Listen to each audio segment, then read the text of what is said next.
बच्चों, welcome to class 8 sessions of subject history and today we are discussing chapter number 1 and the chapter name is how, when and where. This is your second session. तो बच्चों, हम लोग class 8 history का chapter number 1 discuss कर रहे हैं और chapter का नाम है how, when and where और ये आपका second session है. So let's start with it. तो बच्चों एक बार ब्रीफ रिकैप कर लेते हैं कि हम लोगों ने अपने लास्ट क्लास में क्या क्या कवर किया था. तो पिछली क्लास में we talked about how important are dates and also which dates are important for us to know, right. हम लोगों ने देखा कि जब भी हम लोग हिस्ट्री की बात कर रहे हैं it is synonymous with the dates और historians they generally debate on the dates, particularly when did events take place या फिर कभी कौन से किंग्स थ्रोन पर आए, कब उनकी डेथ हुई, when did they give birth to a boy or a girl, right, who is their heir. तो हम लोगों ने देखा किस तरीके से हिस्ट्री की जब भी हम बात करते हैं we are always connecting history with the dates. Let it be when you are talking about the railways, जैसे मैंने आपको एग्जांपल के लिए बताया था कि जब भी आप लोग ट्रेन पे ट्रैवल करते हो तो आप लोग सोचते होंगे कि जब ये रेलवेज नहीं थे तो उसके पहले लोग कैसे ट्रैवल करते होंगे. तो आप लोगों ने देखा कि किस तरीके से ट्रैवल करते थे ऑन द फुट जब हम लोग अर्ली ह्यूमंस की बात कर रहे थे in our ancient part, right? So obviously when you are talking about history you are connecting everything with all the events with the dates and these dates become important for us because we are describing those events, right?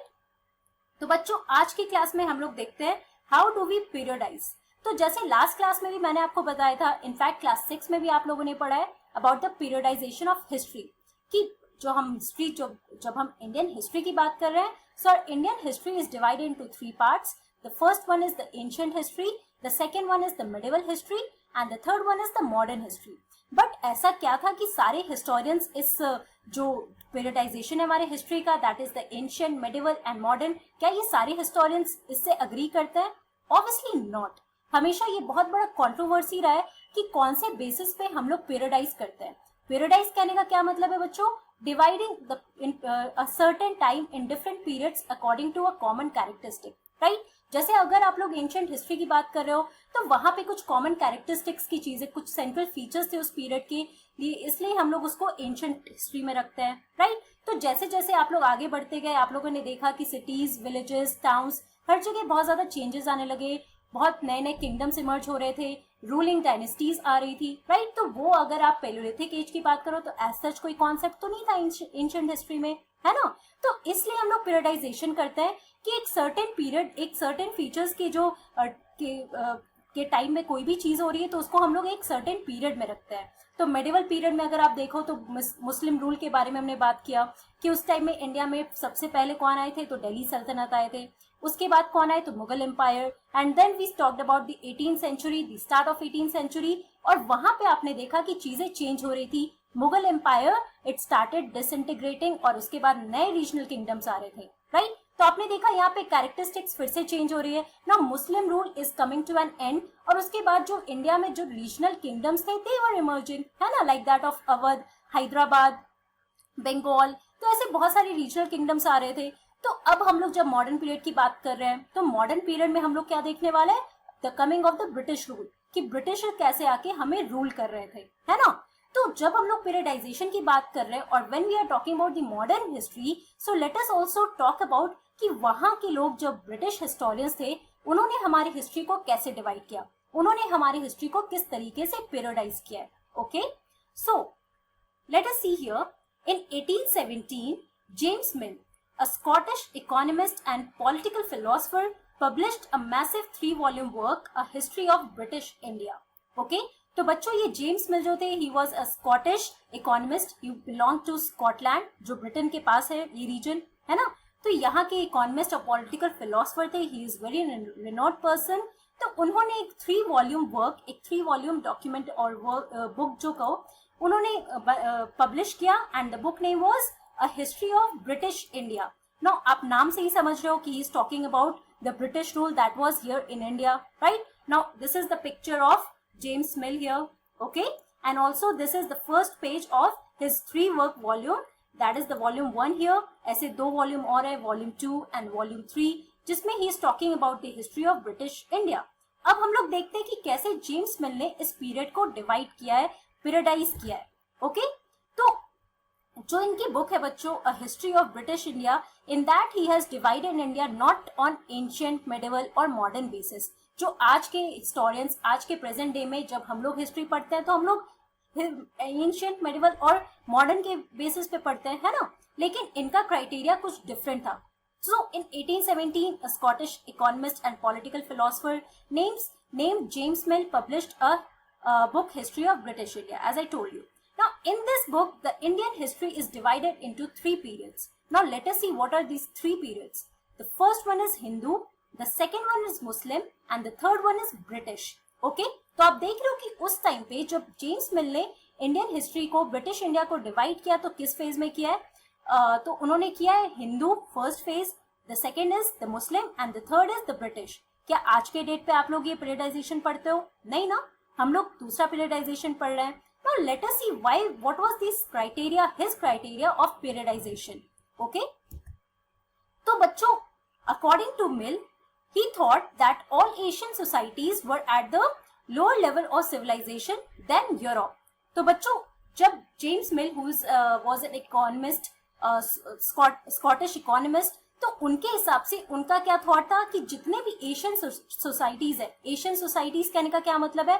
People living in this Asian countries.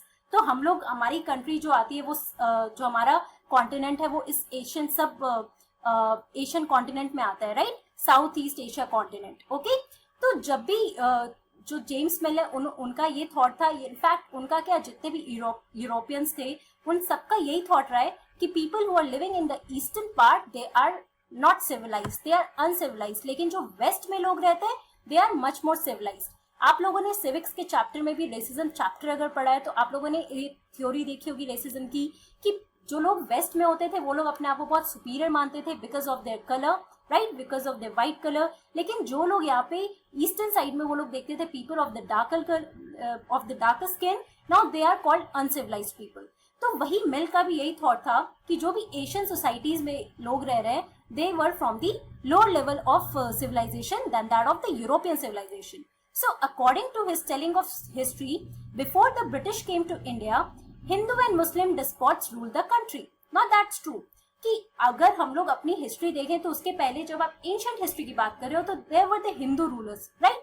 जब आप medieval time की बात कर रहे हो तो मुस्लिम rulers थे, और उनके हिसाब से James mill, according to him, these rulers, these despots, they were totally uncivilized. And according to him, it was the fact कि Europeans, the British, they should come to India, they should rule India, and they should enlighten the Indians and make this a happy country, right? उनका यही thought था कि जितने भी लोग India में रह रहे हैं उनका कल्चर, उनका ट्रेडिशन बहुत ही अनसिविलाइज्ड है, दे हैव नो मैनर्स, उनके जो भी ट्रेडिशंस वो लोग फॉलो कर रहे हैं, that is not like a civilized society. तो it is really important for the Europeans to come there to make a change and to make India a very happy and prosperous country, right. तो उनका यही सोच था, looking our country lower than the European countries. Okay, so Mill felt that British rule could civilize India. Now as I told you, उनके हिसाब से जो British rule है that could only bring civilization in our country. तो इसलिए वो जब British India की बात करते हैं, और इस बुक में भी उन्होंने इस चीज को बहुत अच्छे से लिखा है, जहाँ पे he is talking about the superiority of the British rule here in our country, क्योंकि ब्रिटिश रूल के आने की वजह से जो इंडियंस थे वो सिविलाइज हुए। उसके पहले तक जब वो हिंदू और मुस्लिम डिस्पॉट्स हमारे कंट्री को कंट्रोल करते थे, रूल करते थे, तो हमारा कंट्री जो था वो बहुत ही अनसिविलाइज्ड हुआ करता था, right. Now India was not capable of progress without British help. Again his new thought here that India was not capable of progress, कि इंडिया प्रोग्रेस कभी नहीं कर सकता है अगर ब्रिटिश उनकी हेल्प नहीं करेंगे। Therefore, he always emphasized this fact, and repeating again that only if British come to India, if they are ruling India, then only Indians can become a civilized country, right? तो ये सारी criteria, जो ये सारी चीजें वो अपनी book में लिखे हैं, जो 3 वॉल्यूम बुक है उनकी, A History of British India, right? Where he is talking more about the British Empire, where he is talking about the superiority of the Europeans over the Indians, over the Asians, and the whole society of the East, जहाँ पे लोग उनके skin की colour की वजह से और उनके ट्रेडिशंस, उनके थॉट्स, उनके कल्चर्स की वजह से उनको बहुत ही अनसिविलाइज्ड तरीके से देखा जाता था। ओके, सो व्हाट हैपेंड, इस बेसिस पे उन्होंने देखा कि पहले जब इंडिया में अगर रूल का देखो तो सबसे पहले हिंदू रूलर्स थे, तो उन्होंने उस टाइम को हिंदू केस में डिवाइड किया, हिंदू पीरियड में डिवाइड किया। फिर मिडवल टाइम में जब उन्होंने देखा मुस्लिम डिस्पोट्स इंडिया को रूल कर रहे थे, तो उस टाइम में उन्होंने मुस्लिम रूल उस क्राइटेरिया पे उन्होंने मुस्लिम रूल में प्रियोरिटाइज किया। लेकिन थर्ड टाइम पे जब उन्होंने देखा that now the British has come and now they are making India a happy country, a full prosperous country, तो लास्ट जो उनका प्रियोरिटाइजेशन था that was on the basis of the British. So he prioritize the whole period of Indian history into Hindu, Muslim and British, कि कौन कब आके India को rule किया है, उस बेसिस पे हमारा पीरियडाइजेशन किया उन्होंने। बट आज के डेट पे जैसे मैंने आपको बताया बच्चों, जब हम लोग हिस्ट्री पढ़ रहे हैं तो ऐसा कोई पीरियडाइजेशन नहीं है, बिकॉज हमारे historians they were not totally happy with this periodization, because they thought that it is not these Hindu, Muslim और the British who are defining this period, but the overall society is also involved in this period, कि कैसे हमारी societies evolve की है throughout this whole process of history, right? तो जैसे हम लोग आज के डेट में जब हिस्ट्री पढ़ते हैं तो हम एंशियंट में क्या पढ़ते हैं कि कैसे अर्ली ह्यूमंस आए, उसके बाद धीरे धीरे कैसे ट्रेडिशंस चेंज हुए, कल्चर चेंज हुआ, and after that the dynasties they came into being. First of all the Chola dynasty, जब हम लोग साउथ इंडिया की बात कर रहे हैं, उसके बाद किस तरीके से आप मौर्यन डायनेस्टी के बारे में पढ़े, फिर गुप्ता डायनेस्टी, उसके बाद धीरे धीरे कैसे और ट्रांसफॉर्मेशंस आने लगे, और फाइनली पूरे सब कॉन्टिनेंट को मुस्लिम रूल ने कंट्रोल किया, राइट? तो हम लोग ना सिर्फ उस रूलर की बात कर रहे हैं, but also we are talking about the whole society there, that how the society has evolve. Okay, so we are talking about history, and historians have divided here into three parts, that is ancient, medieval and modern. Okay, also many historians therefore refer this period as colonial. तो हमारा जो ये period है modern history को बहुत सारे historians colonial period से भी डिफाइन करते हैं। Now let us try to understand that what is colonial. Now colonialism is the establishment of a colony in one territory by a political power from another territory, and the subsequent maintenance, expansion and exploitation of that colony. तो बच्चों जैसे ये British जो हमारे आए थे हमारे country में, तो उन्होंने सबसे पहले यहाँ पे क्या अपनी कॉलोनी स्टैब्लिश की। कहने का क्या मतलब है, ये this is the establishment of their rule here in our territory.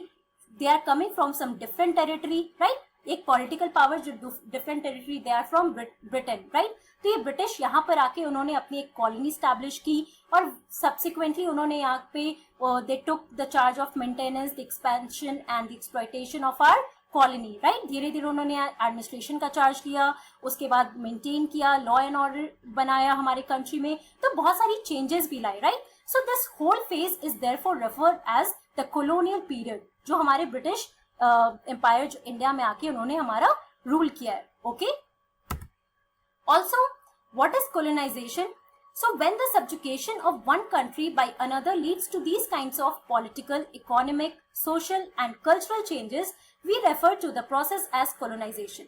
तो बच्चों जैसे ये कोई भी एक दूसरे टेरिटरी के लोग, पॉलिटिकल पावर जो है हमारे टेरिटरी में या कोई और टेरिटरी में वो आके अपनी कॉलोनी स्टैब्लिश करती है, अपना रूल स्टैब्लिश करती है, तो वहां पे जो भी changes in terms of political, in terms of economic, in terms of social और कल्चरल जितने भी चेंजेस आते हैं, इन सबको हम लोग कॉलोनाइजेशन कहते हैं। Okay, the subjugation of one country by another and resulting into the changes in political, economic, social, cultural scenarios, तो ये पूरा प्रोसेस जो है हमारा कॉलोनाइजेशन कहलाता है। और जो हमारा ब्रिटिश पीरियड है इसको हम लोग एक कॉलोनियल पावर भी कहते हैं। This is the process of colonization and they are establishing their colony here in Indian territory, that we are going to cover in our subsequent chapter. Okay, तो बच्चों आज की क्लास में हम लोगों ने क्या पढ़ा? We talked about the periodization of history. We saw that कैसे ब्रिटिश हिस्टोरियंस जो थे उन्होंने पीरियडाइजेशन किया। जेम्स मिल का हमने एग्जाम्पल देखा that he divided into Hindu, Muslim and British category. लेकिन हमारे Indian historians they divide into ancient, medieval and modern. Again we talked about what is colonial, the meaning of colonial and colonization. In next class, we are going to talk about our new topic, that is how do we know about this history. Okay, that's all for today. Thank you.